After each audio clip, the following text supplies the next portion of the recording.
Assalamualaikum warahmatullahi wabarakatuh. Salam sejahtera untuk kita semua. Kepada yang terhormat Bapak Dr. Suwito, SE, MSI, AK, selaku mata kuliah dosen metodologi penelitian, dan teman-teman yang saya banggakan. Pertama-tama, saya ucapkan terima kasih kepada Bapak dosen mata kuliah metodologi penelitian dan teman-teman semua yang telah bersedia menonton video saya. Pada kesempatan ini, izinkan saya memperkenalkan diri. Saya Silvani Atim dengan NPM 022722112118 dari kelas 4E Prodi Akuntansi Fakultas Ekonomi dan Bisnis Universitas Hairun Ternate. Selama kurang beberapa menit ke depan, saya akan mempresentasikan proposal penelitian saya yang berjudul Etnografi Virtual Fenomena Cancel Kultural dan Partisipasi Pengguna Media Terhadap Tokoh Publik di Media Sosial. Langsung saja kita ke bab 1 pendahuluan.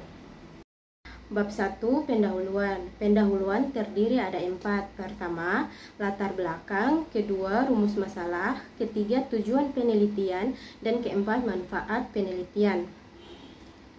Latar belakang. Penggunaan media sosial sebagai wadah berkomunikasi di dunia maya terus berkembang dan masif. Tiap tahunnya, pengguna media sosial di Indonesia naik secara signifikan.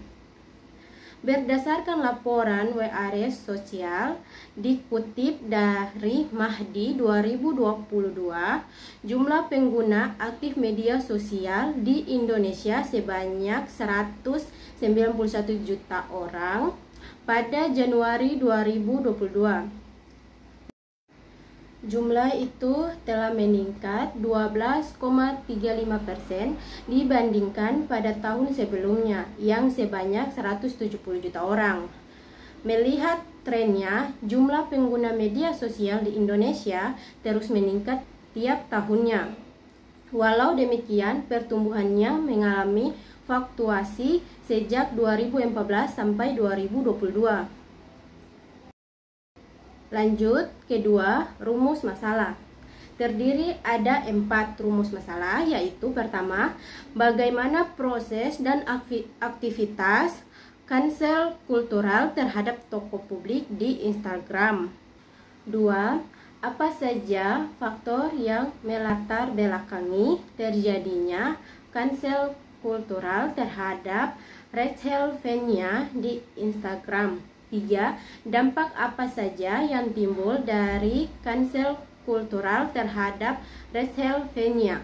Keempat, bagaimana perspektif netizen terhadap cancel kultural yang dialami oleh Rachel Fenya di Instagram. 3. Tujuan penelitian terdiri ada 4. 1. Memahami proses dan aktivitas cancel kultural terhadap tokoh publik di Instagram. 2. Mengidentifikasi faktor-faktor yang melatar belakangi terjadinya cancel kultural terhadap Rachel Fenya di Instagram. 3. Menganalisis dampak cancel kultural terhadap Rachel Fenya. Keempat, mengetahui perspektif netizen terhadap cancel kultural yang dialami oleh Rachel Fenya di Instagram. Keempat, manfaat penelitian. Penelitian tentang fenomena cancel kultural terhadap tokoh publik di Instagram, khususnya kasus Rachel Fenya, diharapkan memiliki beberapa manfaat, yaitu manfaat teoritis.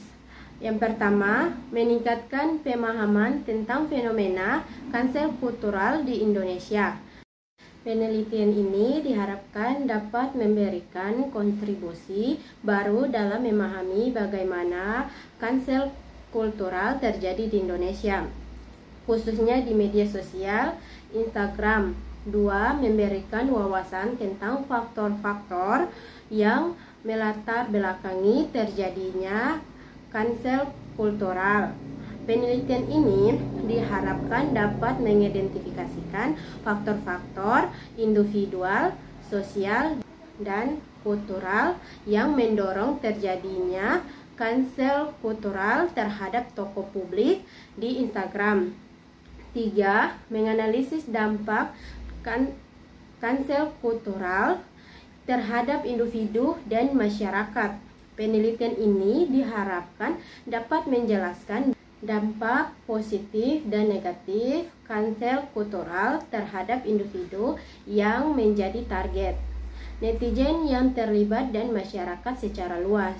Keempat, mengembangkan strategi yang lebih efektif untuk mengatasi cancel kultural. Penelitian ini diharapkan dapat memberikan rekomendasi untuk mengatasi cancel kultural dengan cara yang lebih konstruktif dan adil. Baik, kita masuk ke bab 2, kerangka teori. Pertama, komunikasi.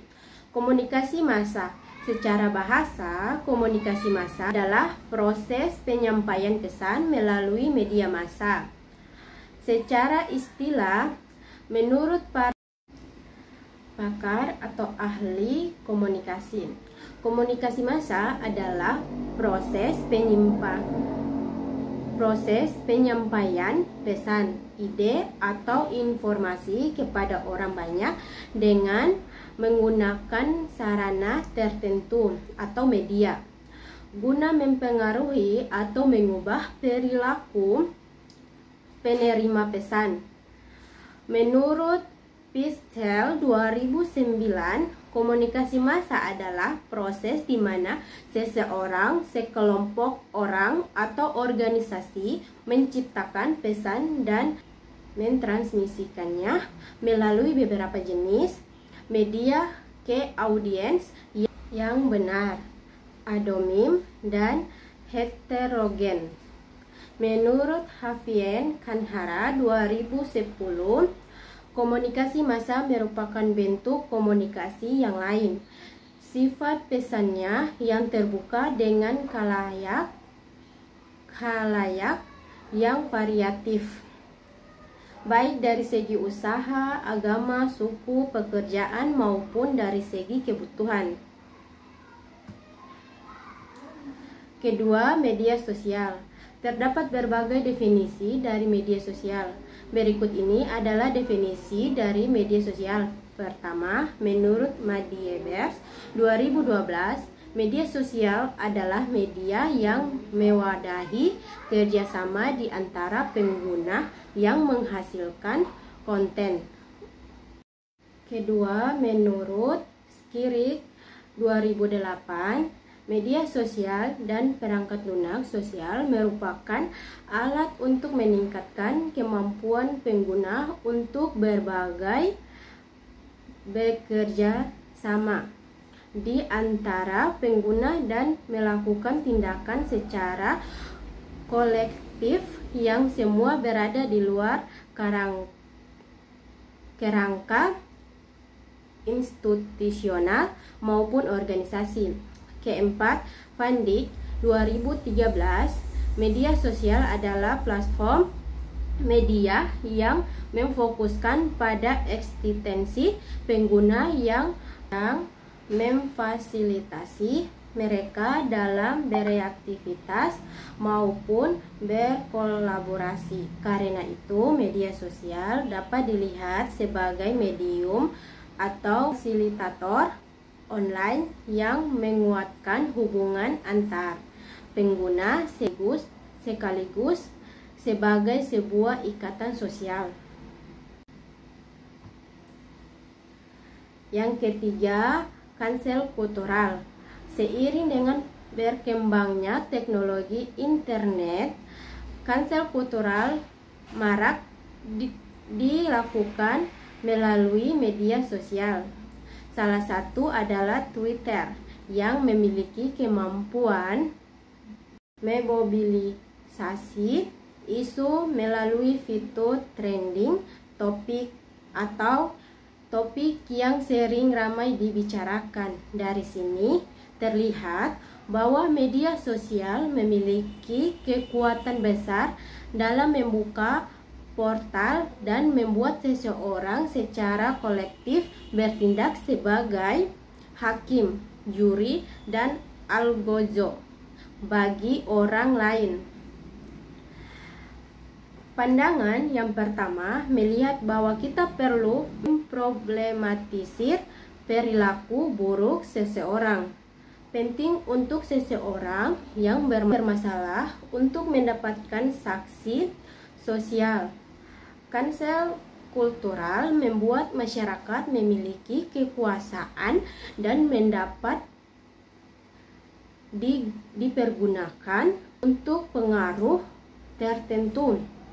Bahkan di dunia sosial media yang lekat dengan partisipasi khalayak, cancel kultural menjadi medium yang pas untuk menyampaikan apa yang masyarakat mau. Keempat, cyberspace. Cyberspace adalah sebuah ruang imajiner yang di dalamnya setiap orang dapat melakukan apa saja yang dilakukan dalam kehidupan sosial sehari-hari dengan cara yang baru, yaitu cara artifisial. Cara artifisial adalah cara yang mengandalkan pada peran teknologi, khususnya teknologi komputer dan informasi, dalam mendefinisikan realitas, sehingga berbagai kegiatan yang dilakukan di dalamnya. Bersendagurau, berdebat, diskusi, bisnis, brainstorming, gosip, pertengkaran, protes, kritik, bermain, bermesraan, bercinta, menciptakan karya seni, semuanya dapat dilakukan dalam ruang cyberspace. Pilingan 2012. Kelima, etnografi virtual. Etnografi virtual atau juga disebut etnografi merupakan penelitian terbaru komunikasi dan perilaku konsumen yang menggunakan media baru. Sementara pemberian istilah berbeda diberikan oleh Tristan Naim, dikutip dari Akman dan Ida 2018. Etnografi di dunia maya bertujuan untuk memberikan pemahaman yang khas dan signifikasi dan impi penggunaan internet dan dinamai etnografi virtual. Menurut dengan metode antropologi sosial budaya yang diterapkan dengan tepat, dapat memberikan pemahaman teoritis dan membantu menentukan kelancaran dinamika hubungan di dunia online atau daring. Lanjut ke bab 3, metode penelitian. Pertama, menganalisis data. Penelitian ini menggunakan metode kualitatif. Menurut Bogdan dan Taylor, metode kualitatif adalah suatu prosedur penelitian yang menghasilkan perilaku yang tepat diamati. Penelitian ini menggunakan pendekatan etnografi virtual. Etnografi virtual merupakan metodologi yang digunakan untuk melakukan eksplorasi terhadap entitas atau objek yang menggunakan internet. Etnografi virtual juga merefleksikan implikasi-implikasi dari komunikasi termediasi internet. Gen Skagedi Daniel menjelaskan etnografi virtual merupakan metode yang digunakan secara kualitatif untuk memahami peristiwa pada komunitas virtual. Dengan menggunakan observasi dan wawancara secara online, metode etnografi virtual Jorgen memaparkan tentang kebiasaan komunitas yang lebih spesifik dengan menggunakan teknologi dalam berkomunikasi. Selanjutnya, lokasi dan waktu penelitian. Pertama, tempat. Penelitian ini dapat dilakukan di platform media sosial Instagram dengan fokus pada komunitas pengguna di Indonesia. Kedua, waktu. Penelitian ini dapat dilakukan dalam periode waktu tertentu, misalnya jangka pendek, mengamati cancel kultural dalam kurun waktu tertentu seperti 1 bulan atau 3 bulan untuk melihat tren dan pola yang muncul.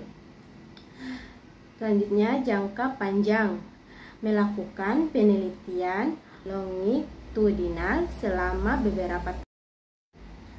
beberapa tahun untuk melihat bagaimana cancel kultural berkembang dan berubah dari waktu ke waktu. Sumber daya terdiri atas 2 data primer dan data sekunder. Teknik penggunaan data terdiri atas 2, teknik pengumpulan data primer dan teknik pengumpulan data sekunder.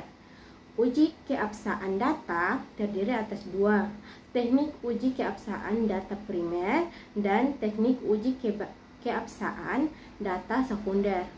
Teknik analisis data terdiri atas 3. Pertama, analisis tematik. 2. Menganalisis naratif. 3. Menganalisis wacana.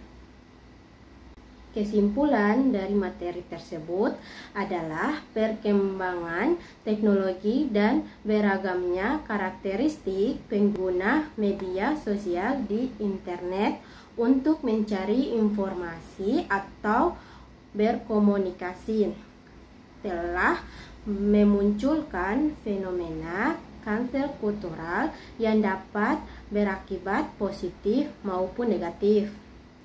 Seperti pisau bermata 2, fenomena ini dapat memberikan ruang bagi pengguna media untuk menyuarakan pendapatnya terhadap suatu hal yang dianggap ofensif dan problematik. Namun, juga dapat berujung merugikan orang lain jika ternyata informasi yang diberikan tidak sesuai fakta, ditunggangi oleh kepentingan pribadi atau kelompok tertentu. Tak hanya itu saja, dampak lain yang dapat dicari cancel kultural ini yaitu terbentuknya sifat judgmental di dalam diri karena menilai perbuatan seseorang hanya dari subjektivitas yang didapat dari media sosial tanpa mengetahui kebenarannya. Sebaliknya, tren ini juga dapat memberikan dampak yang positif, seperti membantu meningkatkan kesadaran masyarakat mengenai sebuah isu dan membantu korban penyintas ketidakadilan bersuara bersama-sama demi tercapainya suatu keadilan. Seperti pada kasus-kasus rasisme, pelecehan, dan lain-lain, cancel kultural bisa digunakan sebagai alat perubahan ke arah yang positif dengan tujuan dan alasan yang jelas. Dengan media sosial, berbagai corongannya, terutama bagi masyarakat yang tidak memiliki kuasa untuk bersuara dan mendapat perhatian di dunia nyata. Selanjutnya, saran. Pertama, metode penelitian. Menggunakan pendekatan etnografi virtual untuk mengeksplorasi fenomena cancel kultural secara mendalam, mempertimbangkan kombinasi metode pengumpulan data seperti observasi partisipan, wawancara mendalam, dan analisis konten online, memastikan pemilihan sampel yang representatif mencakup berbagai kalangan pengguna media sosial Instagram yang terlibat dalam praktik cancel kultural. Kedua, fokus penelitian mendalami dinamika interaksi dan partisipasi pengguna media sosial Instagram dalam proses cancel kultural terhadap tokoh publik, menganalisis motivasi, tujuan, dan pemahaman pengguna media sosial terkait fenomena cancel kultural, menggali implikasi dari praktik cancel kultural baik bagi tokoh publik yang menjadi target maupun masyarakat secara luas. 3. Kebaruan dan kontribusi penelitian memberikan wawasan baru mengenai fenomena cancel kultural di Indonesia, khususnya dalam konteks media sosial Instagram. Eksplorasi peran aktif pengguna media sosial dalam mempengaruhi dan menyikapi tokoh publik melalui praktik cancel kultural, menghasilkan rekomendasi bagi berbagi memangkut kepentingan seperti tokoh publik, platform, media sosial, dan masyarakat dalam menyikapi dan mengelola fenomena cancel kultural.